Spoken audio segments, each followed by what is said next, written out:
علیہا ملائکۃ غلاظ شداد لا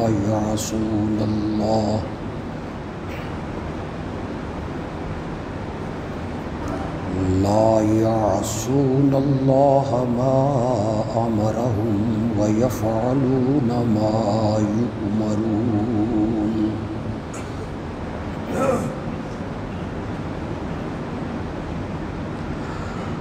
اے ایمان والو،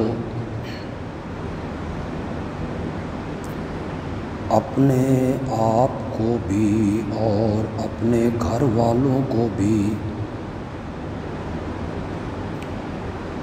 اس آگ سے بچاؤ جس کا ایندھن بنیں گے لوگ اور پتھر۔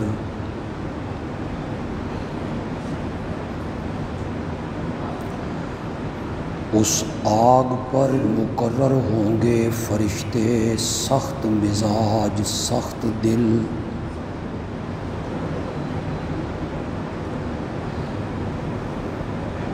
انہیں اللہ جو حکم کرے گا وہ اس کی نافرمانی نہیں کریں گے۔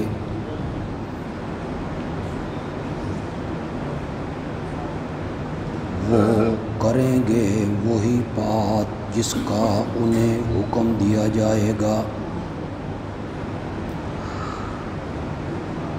اللہم صلی علی سیدنا و مولانا محمد النبی الأمی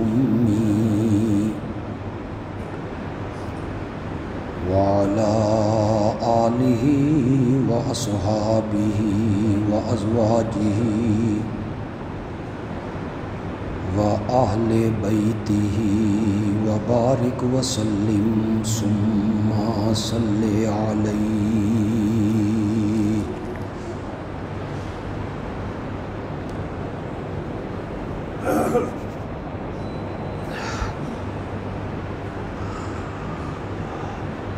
گزشتہ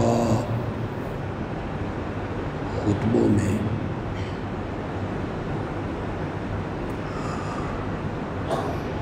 اس عنوان پر گفتگو ہو رہی ہے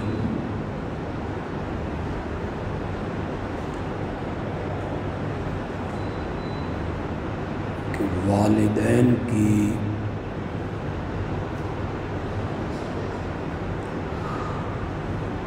یہ ذمہ داری ہے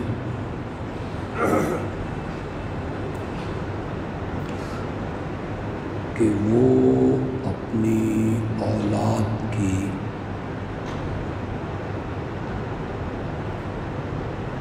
صحیح نہج پر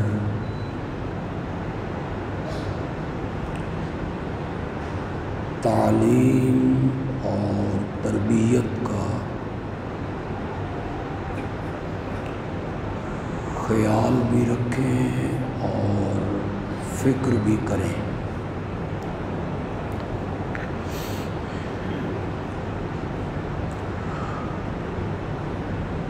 انسان کے لیے صرف یہی کافی نہیں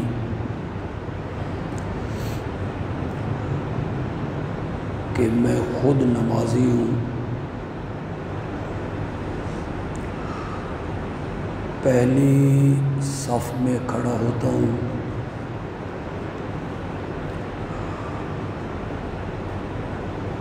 نیکی کی طرف راغب ہوں،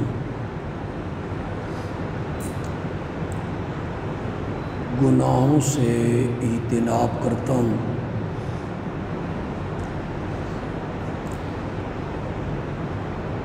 میرے لیے یہ ضروری نہیں کہ میں اپنے گھر والوں کو، اپنی اہلیہ کو، اپنی اولاد کو صحیح دین کے نہج پر راستے پر چلاؤں۔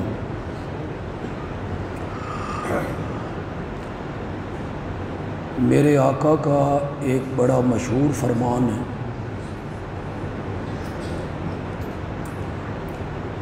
عام میں سے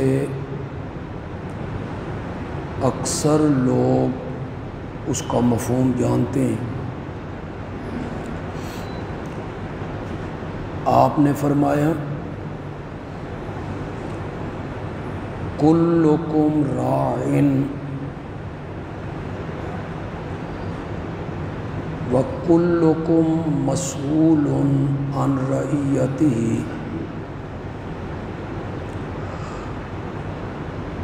تم میں سے ہر آدمی نگران ہے، چرواہا ہے، اور اس کے ماتحت لوگ ان کے بارے میں اس سے قیامت کے دن پوچھا جائے گا۔ الامام راعٍ،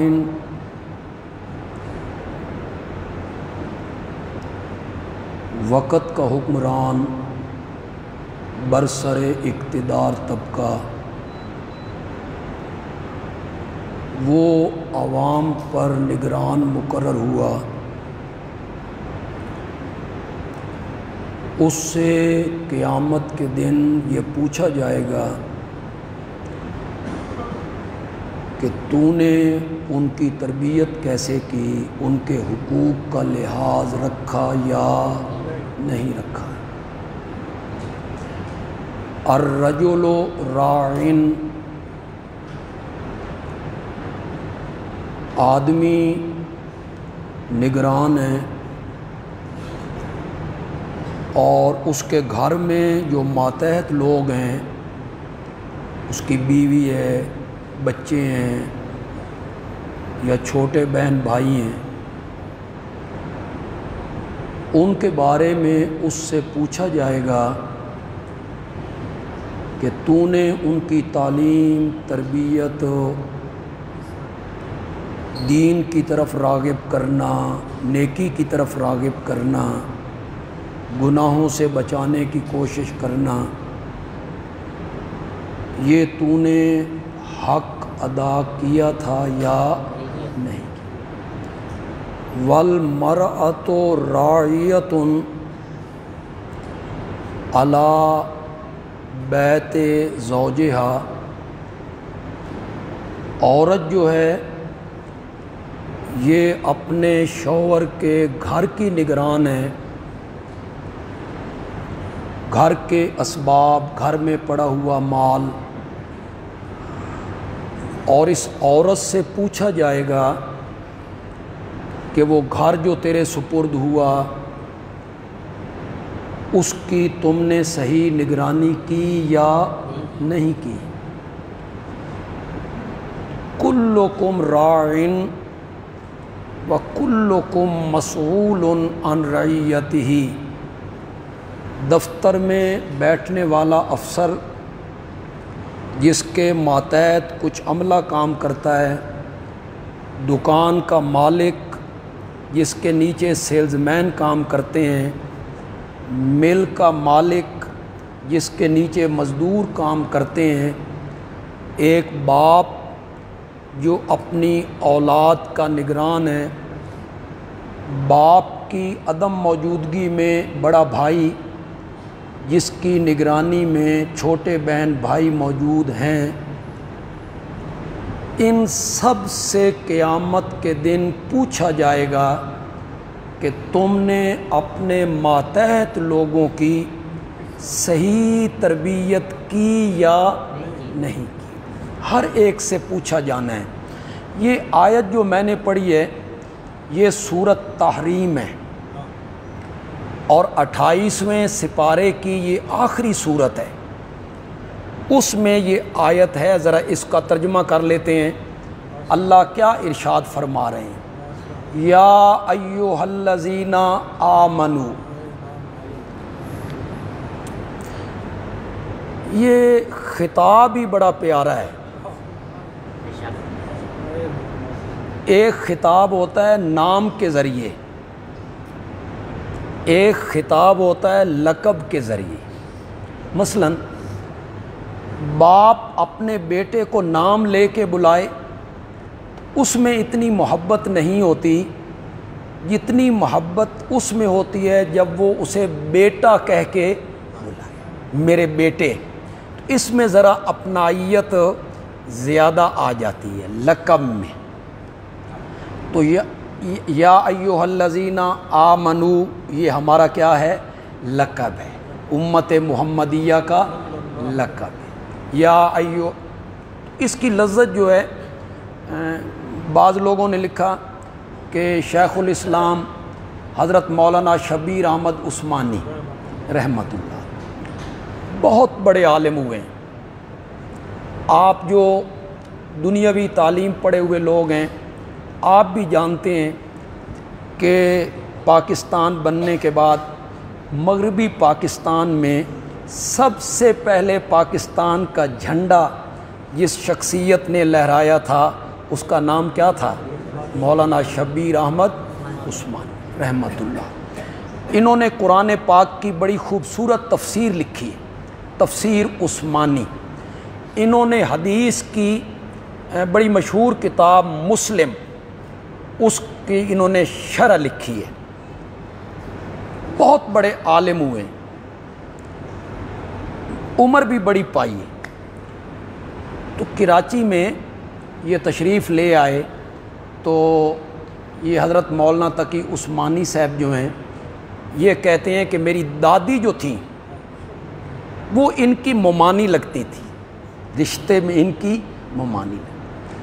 تو وہ جب حضرت عثمانی ہمارے گھر میں آتے تو انہیں جب ملنے کے لیے جاتے تو وہ انہیں کہتی بیٹا کی حال ہے. تو حضرت عثمانی فرماتے تھے کہ میں تمہارے گھر میں ایک تو حضرت مولانا مفتی محمد شفیع رحمۃ اللہ علیہ کو ملنے آتا ہوں، اور دوسرا میں ممانی کی زبان سے یہ جملہ سننے آتا ہوں کہ بیٹا کیا حال ہے. 80 سال عمر ہے اور 80 سال کی عمر کو کوئی عورت کہی میرا بیٹا، اس میں ایک اپنائیت ہے نا، اپنائیت. میں نے کئی مرتبہ آپ کو سنایا، ہمارے یہاں پرائمری سکول کے ایک ٹیچر رہے ہیں اب بھی ہیں، ماسٹر محمد علی صاحب. ان کی والدہ نے 105 سال کی عمر پائی، 105 سال کی. تو ان کی عمر تقریباً 80 سال ہوگی، وہ ابھی فوت ہوئی ہیں کچھ سال پہلے. تو وہ مجھے سناتے ہیں کہ میں جب اپنی والدہ کے کمرے میں جاتا ہوں اور والدہ مجھے دیکھتی ہیں تو والدہ مجھے کہتی ہیں کاکا آ گئے ہیں. تو یہ جو لفظ ہے نا بھی کاکا آ گئے ہیں، اس لفظ میں ذرا آپ اپنائیت دیکھیں، محبت دیکھیں. تو لقب میں محبت زیادہ جھلکتی ہے. اللہ نے خطاب ہی ہمارے لقب سے کیا ہے، اے میرے مومن بندو، یا ایھا الذین آمنو، اے ایمان والو، قو انفسکم واہلیکم نارا، اپنے آپ کو بھی آگ سے بچاؤ اور اپنے گھر والوں کو بھی آگ سے بچاؤ. اب آپ نے محسوس کیا صرف اپنے آپ کو نہیں بچانا کہ میں نمازی ہو گیا ہوں، میں پہلی صف کا نمازی ہوں، میرے ہاتھ میں تسبیح ہے، میں نیکیاں کرتا ہوں، میں گناہ نہیں کرتا تو میرے لیے یہ کافی ہے. نہ، قرآن نے کہا اپنے آپ کو بھی آگ سے بچاؤ اور اپنے گھر والوں کو بھی اس آگ سے بچاؤ جو لکڑیوں سے نہیں جلے گی. وقودھا الناس والحجارہ، جس کا ایندھن بنیں گے مشرک اور کافر لوگ، اور وہ سلگائی جائے گی پتھروں سے. اس آگ کی شدت کو ذکر کر رہے ہیں اللہ، کتنی شدید ہوگی آگ، جس کا ایندھن انسان بنے، جس کا ایندھن پتھر بنے. اس پر جو فرشتے مقرر ہیں نا، انہوں ترس بھی نہیں آندا. علیہا ملائکۃ غلاظ شدید، وہ بڑے سخت دل ہیں، بڑے سخت دل ہیں، انہیں ترس نہیں آتا جو اس پر مقرر ہیں، اور وہ کسی مرحلے پر بھی میرے حکم کی نافرمانی نہیں کرتے، جو میں نے کہنا ہے وہی انہوں نے کرنا ہے۔ تو اس آگ سے جو جہنم کی آگ ہے، اے ایمان والو اپنے آپ کو بھی بچاؤ اور اپنے گھر والوں کو بھی۔ اب یہ اشکال تو ختم ہو گیا نا بھئی، یہ آگ صرف کافرہ واسطے، یہاں تو خطاب کس کو ہو رہا ہے؟ یا ایھا الذین آمنوا، ایمان والو تم بچاؤ اپنے آپ کو، اپنے گھر والوں کو بھی، اپنے آپ کو بھی آگ سے بچاؤ۔ کیسا لہجہ اللہ نے اختیار کیا جی، کیا رنگ ہے جی، آگ سے بچاؤ۔ میرا خیال ہے ایک شبہ کا اللہ نے جواب دے دیا ہے، اسی کے اندر اللہ نے ایک شبہ کا جواب دے دیا ہے۔ شبہ آپ کے ذہن میں ہوگا، بھئی ہم نے تو اپنی اولاد کو کئی بار کہا ہے بھئی نماز پڑھا کرو، ہم نے اپنی اولاد کو نیکی کی تلقین کی ہے، اپنے گھر والوں کو بھی کی ہے، بہنوں کو بھی کی ہے، ماتحت عملے کو بھی کی ہے، نہ منن تے اساں کی کریے، ہم نے تو کر دی ہے کوشش۔ پھر لوگوں کے پاس ایک بڑا آسان سی دلیل بھی، حضرت نوح دا پتر نہیں سی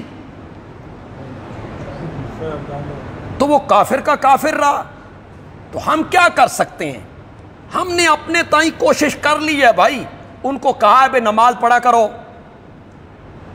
آوارہ گردی نہ کرو، گناہوں کے کاموں سے بچو، نیکی کی طرف رغبت کرو، ہم نے تو سمجھا دیا ہے، نہیں مانتے تو ہم کیا کریں؟ اللہ تعالیٰ نے شاید اس شبے کا جواب دینے کے لیے نا یہاں آگ کا ذکر کیا ہے، قُوْا أَنفُسَكُمْ وَأَهْلِيكُمْ نَارًا، آگ سے بچاؤ۔ آگ دیکھ رہی ہو، شعلے آسمان کی طرف بلند ہو رہے ہوں اور آپ کا بچہ اس آگ کی طرف جا رہا ہو، اور آپ دیکھ رہے ہیں، ماں باپ دیکھ رہے ہیں کہ بچہ آگ کی جانب جا رہا ہے، اسے وہ منظر خوبصورت لگ رہا ہے، اس کے شعلے، منظر اسے اچھا لگ رہا ہے بچے کو، اور وہ آگ کی طرف جا رہا ہے، کیسے روکو گے؟ آپ اس کو نصیحت کریں گے، پتر اے آگے اے بڑی خطرناک ہے، اس وچ بندہ جائے تے سڑ جاندہ، مر جاندہ۔ آپ اس کو نصیحت کریں گے، نصیحت کریں گے، آپ اس کو سمجھائیں گے، آپ اس کو کہ یہ آگ ہے، اس میں بندہ جاتا ہے تو جل جاتا ہے، اور پھر اس کے باوجود اگر وہ آگ میں جا کے جل گیا اور آپ سے کسی نے پوچھا تو آپ نے کہا ساڈا کیڑا قصور ہے، اسی تے سمجھا دیتا سی، ہم نے تو سمجھا دیا تھا، اور نہیں مننے تے ساڈا کیڑا قصور ہے؟ تو اس والدین کا قصور ہے کہ کوئی نہیں؟ تو آپ کیسے بچائیں گے؟ آخری کوشش کریں گے، آپ آخری حد تک آپ جائیں گے بچانے کے لیے، چاہے اس کو پکڑ کے آپ کو پھینکنا پڑے پیچھے، آخری حد تک۔ اس لیے اللہ نے یہاں نارن کا ذکر کیا کہ اپنی اولاد اور اپنے گھر والوں کو آخری حد تک صحیح راستے پر چلنے کی کیا کرو؟ تلقین۔ یہ نہیں کہ ہم نے سمجھا دیا ہے، ہم نے اسے نماز پڑھنے کا کہہ دیا ہے، اب نہیں پڑھتا تو ہم کیا کریں؟ آخری حد تک سمجھا۔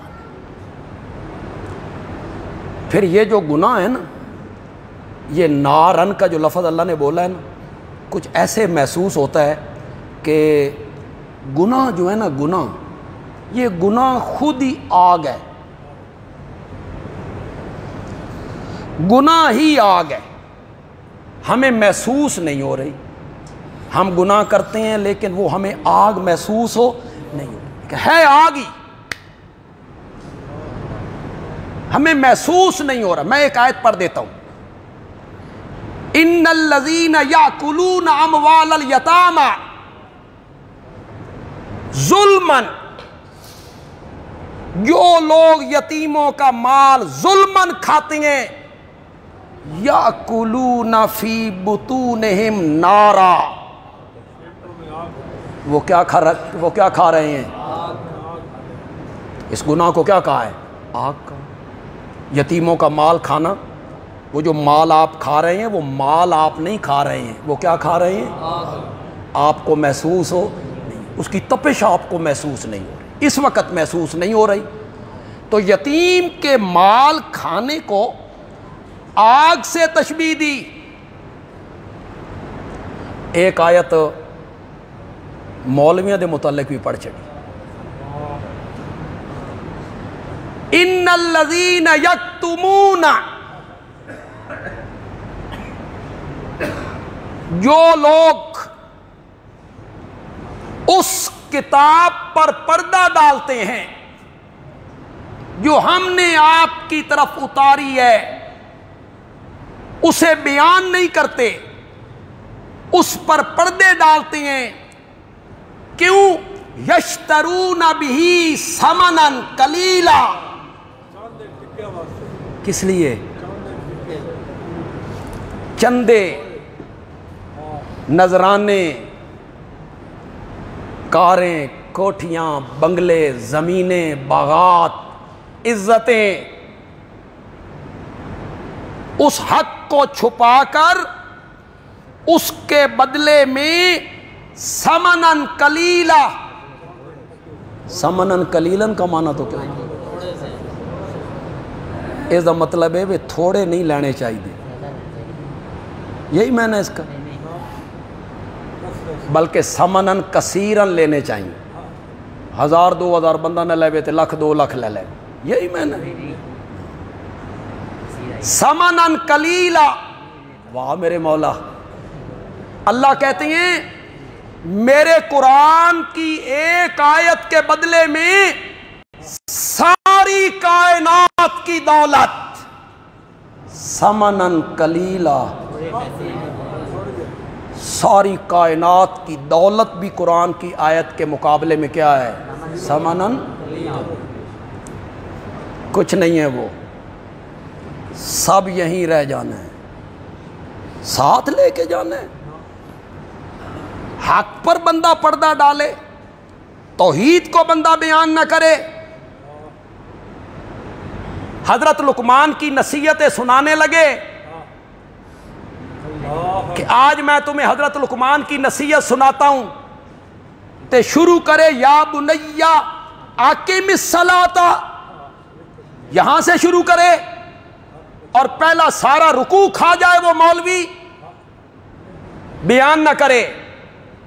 کیوں جی؟ حضرت لقمان کی نصیحت یہیں سے شروع ہو رہی ہے، یا بنیا اقم الصلاۃ، اے میرا پتر نماز قائم کر، یہیں سے شروع ہو رہی ہے۔ کہاں سے شروع ہو رہی ہے؟ ظالم آدمی ترجمہ تے کر،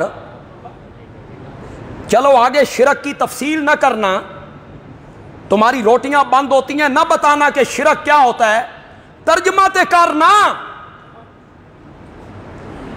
پورا پیرایا ہی آپ کھا گئے۔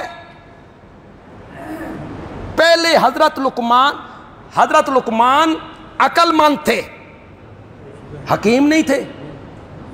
تو کیا حکیم کا کیا مطلب ہے؟ طب والے نبض ویکھن والے، عقل مند، دانا۔ انہوں نے نصیحت کو شروع کیا، سب سے پہلے عقیدے کا ذکر کیا کہ وہ بنیاد کی طرح ہیں، پھر دیواروں کا ذکر کیا جو نماز کی طرح ہیں، پھر عمل بالمعروف نہی عن المنکر چھت کی طرح ہیں۔ حکیم تھے نا، عقل مند تھے، اور تسی بنیاد ہے کوئی نہیں، دیوارہ چکی پھر دے۔ تمہیں کیا حق پہنچتا ہے پاگلوں کو کہ تم لقمان حکیم کی نصیحتیں سناؤ نہ جرات ہے تو۔ حضرت لقمان کی نصیحت شروع ہوتی ہے یا بنیا لا تشرک باللہ ان الشرک لظلم عظیم، یہاں سے شروع ہوتی ہے۔ میں نے جب ان مولانا کو سنا، میں آکے حضرت لقمان دیاں نصیحتاں بیان کر دینے، سنیے تو صحیح، پہلی نصیحت کیسے بیان کرتے ہیں میں حیران ہو گیا، پہلی نصیحت ہی ہضم، تواڈے ہاضمے ایڈے ترکڑے ہو گئے۔ تم شرک کی تفصیل نہ کرو، شرک کیا ہوتا ہے نہ بیان کرو، ترجمہ تو کرو نا، لوگوں کو یہ تو بتاؤ۔ نماز، روزہ، حج، زکوٰۃ، قربانی، تسبیح، تلاوت، تہجد، نوافل، یہ سب بعد میں ہیں، پہلے کیا ہے؟ عقیدہ نہیں تو کچھ بھی نہیں، کچھ بھی نہیں۔ حبطت اعمالہم فلا نقیم لہم یوم القیامت وزنا۔ حضرت لقمان حکیم تھے، انہوں نے شروع کہاں سے کیا؟ لا تشرک باللہ ان الشرک لظلم عظیم۔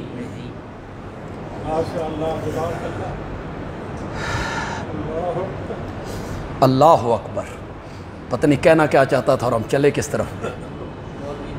ہاں، جو لوگ چھپاتے ہیں اس چیز کو جو ہم نے کتاب میں اتاری، چھپاتے کیوں ہیں؟ یشترون بہ ثمنا قلیلا، اس کے بدلے میں پیسے لیتے ہیں تھوڑے، نذرانے، مدرسوں کے چند، اور کیا لینا ہے؟ اس لیے پردہ ڈالتی ہیں۔ انما یاکلون فی بطونہم نارا، وہ کیا کھا رہے ہیں؟ وہ جو اس کے بدلے میں پیسے کھا رہے ہیں، اس کو قرآن نے کیا کہا ہے؟ آگ۔ آگ معلوم ہوتا ہے یہ جو گناہ ہے، یہ گناہ کیا ہیں؟ آگ ہے، ہمیں محسوس نہیں، اس کی تپش، اس کی گرمی ہمیں محسوس نہیں ہو رہی۔ تبھی اللہ نے کہا قو انفسکم واہلیکم نارا۔ آج آپ کو اولاد کے بارے میں ہر چیز کی فکر ہوتی ہے، ہر چیز کی آپ کو فکر ہے۔ اسے کس سکول میں داخل کرنا ہے ہم نے، کتنے جہاں فیسیں زیادہ ہیں اس کی کوئی پرواہ نہیں، آنے جانے کے خرچ اخراجات زیادہ ہیں اس کی کوئی پرواہ نہیں۔ آپ خیال کرتے ہیں اس کے کپڑوں کا، خیال کرتے ہیں اس کی صحت کا، خیال کرتے ہیں اس کی تعلیم کا، خیال کرتے ہیں۔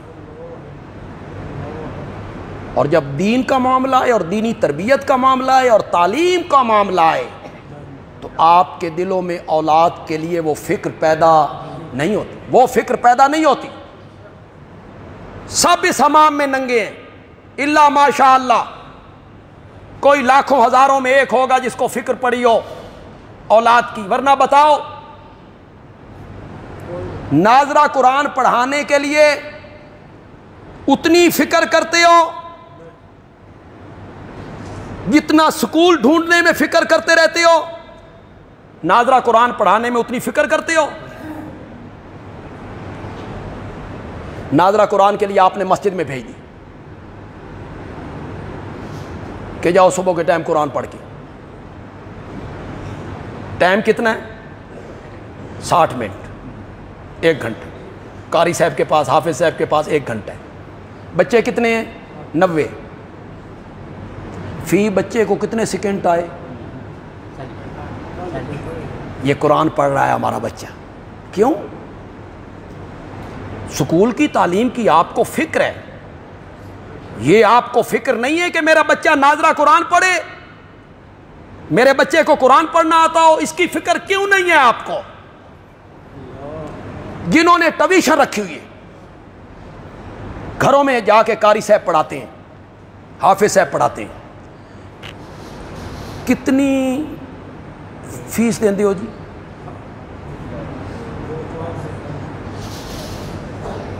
اور وہ جو پروفیسر آتا ہے نصاب کا صرف ایک حصہ پڑھانے، اسے کتنا دیتے ہو جی؟ اسے 20,000، اسے 500، اسے کتنا مل رہا ہے؟ 500۔ یہ آپ کو فکر ہے قرآن پڑھانے کی۔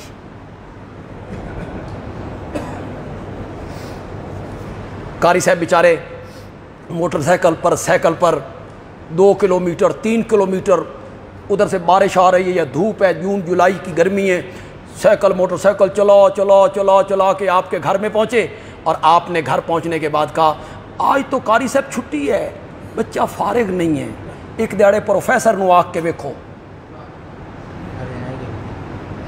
وہ جو پروفیسر اور ٹیچر پڑھانے آتا ہے ایک دفعہ اسے کہہ کے دیکھو،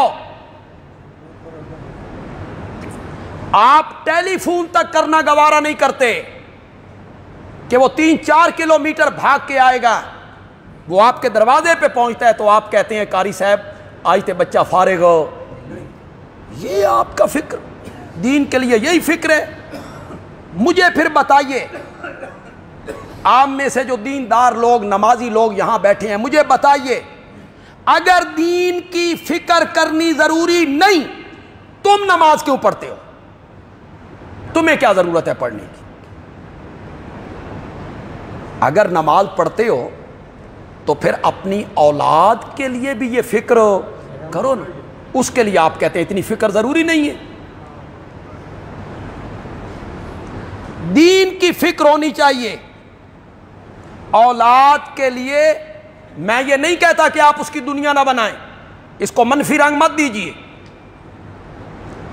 بالکل نہیں کہہ رہا ہوں، ضرور دیجیے دنیاوی تعلیم اولاد کو ضرور دیجیے، مستقبل سنواریے، اس کے لیے محنت کیجیے، لیکن خدا کے لیے اپنی اولاد کو اتنی دینی تعلیم تو ضرور دیجیے نا کہ اسے جائز ناجائز حلال حرام ثواب گناہ کے بارے میں بتاؤ، اسے قرآن پڑھنا آتا ہو، ناظرہ قرآن پڑھ سکے۔ کبھی آپ نے محلے کی مائی کے پاس بھیج دیا، کبھی دادی اماں نے پڑھا دیا، کبھی نانی اماں نے پڑھا دیا، کبھی خالہ نے پڑھا دیا، جیو جو اس بیچاری نو آندا سی وہ اس نے منتقل کر دیتا علم اپنا تھوڑے بچے، پھر آپ کا بچہ یہ قرآن پڑھا جا رہا ہے، نہ تلفظ کا پتہ ہے، نہ مد کا پتہ ہے، نہ زبر کا پتہ ہے، نہ شد کا پتہ ہے، وہ قرآن پڑھ رہا ہے۔ اس کی آپ کیوں فکر نہیں کرتے؟ اولاد کے لیے والدین کے فریضہ ہے کہ وہ اولاد کی فکر کرے کہ میری اولاد کی تربیت صحیح نہج پر ہو، یہ اچھے انسان بنے۔ میں یہ نہیں سمجھتا کہ مسلمان کی صفت ہے اچھا اخلاق، مسلمان کی صفت ہے سچ بولنا، مسلمان کی صفت ہے امانت دار ہونا، نہیں، انسان کی صفت ہے سچ بولنا، انسان کی صفت، چاہے وہ جس مذہب سے تعلق رکھتا ہو۔ بچے کو اچھا انسان تو بنائیے کہ بہتر انسان بنے، اچھا انسان بنے، اس کی تربیت کیجیے انبیاء کی نگاہوں۔ اللہ اکبر۔ حضرت سیدنا حسن، کہو یار زور سے کہو، چند دن پہلے بھی ان کا ذکر آیا تھا، بہت اونچے ہیں، میری قلب و نظر میں حضرت حسن رضی اللہ تعالیٰ عنہ کی بہت اہمیت، میں ان سے بہت محبت کرتا ہوں۔ ان کا ایثار، گھر آئی ہوئی خلافت کو چھوڑ دینا، خدا کی قسم انہیں سلام ہے۔ جنت البقیع میں آج آسودہ خاک ہے، اللہ اس کی قبر پہ انگنت رحمتیں نازل فرمائے۔ سیدنا حسن تیرا جواب ہی کوئی جواب۔ مسلمانوں کو جوڑنے کے لیے، مسلمانوں کا اندرونی اختلاف ختم ہو جائے، اس کے لیے اتنی بڑی قربانی یہ وہی دے سکتا تھا جو فاطمہ کی گود میں پلا ہو رضی اللہ تعالی، جس کی تربیت حیدر کرار نے کی ہو رضی اللہ تعالی۔ حضرت حسن کے ساتھ نبی پاک بھی بڑی محبت کرتے ہیں، یہ میں اس لیے کہہ رہا ہوں کہ آپ بھی اپنی اولاد سے محبت کرتے ہیں۔ محبت میں سارا کام غلط ہوتا ہے، بچہ غلط قدم اٹھاتا ہے، آپ محبت میں چپ کر جاتے ہیں، اسے ٹوکتے نہیں، اسے روکتے نہیں، محبت آڑے آ جاتی۔ اس لیے میں ان لفظوں کو دوہرا رہا ہوں، حضرت حسن کے ساتھ میرے نبی پاک کو انتہائی محبت ہے، حتیٰ کہ ایک دن خطبہ دیتے ہوئے حضرت حسن بچے تھے، دروازے سے داخل ہوئے، ٹھوکر لگی، گرے، میرے نبی نے خطبہ چھوڑ دیا ہے، حضرت حسن کو اٹھا کے لائے، نماز میں وہ اوپر بیٹھ جاتے ہیں، میرا نبی سجدے سے سر نہیں اٹھاتا ہے، محبت ہے، پیار ہے، سب کچھ ہے، اس کے باوجود حضرت حسن صدقے کے مال میں آئی ہوئی ایک کھجور اٹھا لیتے ہیں اور کھجور اپنے منہ میں ڈال لیتے ہیں، وہ صدقے کی کھجور۔ میرے آقا نے دیکھا تو میرے آقا نے کہا کخ کخ، اس کا ترجمہ ہمارے اردو میں کہا تھو تھو، یعنی اسے منہ سے نکالو۔ میرے نبی کہتے کخ کخ، نکالو اسے منہ سے۔ محبت بھی ہے، پیار بھی ہے، لیکن حضرت حسن نے غلط کام کیا، بچے ہیں، تو میرے نبی نے فوراً اپنے نواسے کو کیا کیا ہے؟ تو آپ کا بچہ اگر جھوٹ بولتا ہے تو آپ کیوں نہیں ٹوکتے؟ آپ کا بچہ اگر بڑوں کو گالیاں نکالتا ہے یا اپنے ہم عمر دوستوں کو گالیاں نکالتا ہے یا اپنے چھوٹوں کو گالیاں نکالتا ہے، آپ کیوں نہیں ٹوکتے؟ کیوں نہیں روکتے؟ آپ کی محبت آڑے کیوں آتی ہے اس وقت؟ حضرت حسن کے ساتھ بھی تو میرے نبی کو محبت ہے، لیکن انہوں نے غلط کام کیا، بچے تھے، پتہ نہیں تھا، نادانی میں صدقے کی کھجور اٹھائی، منہ میں ڈالی، میرے نبی خاموش نہیں رہے، میرے نبی نے فرمایا نکالو کھجور اپنے منہ سے، اما علمت، کیا تو نہیں جانتا کہ ہم صدقہ نہیں کھایا کرتے؟ کیا تو نہیں جانتا کہ ہم صدقہ نہیں کھایا؟ تو ٹوکنا چاہیے، روکنا چاہیے، غلط کام پہ روکنا چاہیے۔ بڑے واقعات ہیں حدیث میں کتنے واقعات آپ کو سناتا چلا جائے۔ نبی پاک کے ایک ربیب ہیں، ربیب دا معنی من دسنا پے گا، یعنی آپ کی بیوی ہیں ام سلمہ، ان کے پہلے خامن سے بیٹے ہیں ابو سلمہ، تو ام سلمہ سے آپ نے نکاح کیا تو ام سلمہ اپنے اس بیٹے کو بھی اپنے ساتھ لیں، تو یہ نبی پاک کے بھی بیٹے ہوئے، تو آپ ستیلا بیٹا کہہ، یہ چھوٹی ہیں۔ کھانا آیا تھال میں تو کھانے لگے، تو یہ خود بیان کرتے ہیں، راوی بھی خود ہے، کہتے ہیں میں تو بچہ تھا، میں کبھی لقمہ ادھر سے لوں، کبھی تھال کے اس طرف چلا جاؤں، کبھی ہاتھ بڑھا کے لقمہ اس طرف سے لوں، کبھی اس طرف سے لوں۔ نبی پاک نے مجھے دیکھا نا کہ اس کا ہاتھ تھال میں ادھر ادھر آگے پیچھے گھوم رہا ہے، تو نبی پاک نے فرمایا اے بیٹے بسم اللہ پڑھ کے کھا، پہلی تلقین آپ نے کی، اللہ کا نام لے کر کھا، اور اپنے سامنے سے کھا، تیرا ہاتھ تھال کے ادھر ادھر گھومنا نہیں چاہیے، بسم اللہ پڑھ کے کھا اور اپنے قریب سے کھا۔ دیکھا ایک بچے نے جو آپ کا ستیلا بیٹا ہے، آپ کی اہلیہ کا سکا بیٹا ہے، کیوں بھائی یہ کوئی ایڈی وڈی غلطی ہے؟ بھائی بچے نے کبھی ادھر ہاتھ کر لیا، کبھی ادھر ہاتھ کر لیا، کوئی ایڈی وڈی غلطی ہے؟ لیکن میرے نبی نے تربیت کی یا نہیں کی؟ اس بچے کو روکا، اس بچے کی تربیت کی۔ اسی طرح کا ایک اور واقعہ ہے، وہ ذرا زیادہ دلچسپ ہے۔ ایک صحابی ہیں، وہ کہتے ہیں میں بچہ تھا، سالن آیا تھال میں، تو میں بھی نبی پاک کے ساتھ بیٹھ گیا، لوگ کھانے لگے تو میں نے اپنا ہاتھ گھمانا شروع کر دیا، کبھی اس طرف کبھی اس طرف کبھی اس طرف۔ نبی پاک نے میرا ہاتھ پکڑا، فرمایا بیٹا سامنے سے کھاؤ، سب سالن ایک جیسا ہے۔ جو بھی پکا ہوا تھا، نبی پاک کا سالن کیا ہوتا تھا بھئی؟ وہاں کوئی مرغن غذائیں ہیں یا کوئی روسٹ، ہون تے ہو گئے تماشے بن گئے نے، برگر اور پتہ نہیں کیا کیا بلائیں۔ تواڈیاں عورتاں بھی تو روٹیاں پکا کے نہیں دیندیاں، تو انہاں دیاں جاؤ تے برگر کھاؤ تے پیپسی پیو تے آ کے سہیں جاؤ، ساڈے کو روٹیاں شوٹیاں نہیں پکدی۔ بس دو چیزیں یہ آباد ہیں یہ ہمارے ملک میں، ایک کھابا کھانے پینے کی دکانیں اور ایک ہسپتال۔ ادو کھاؤ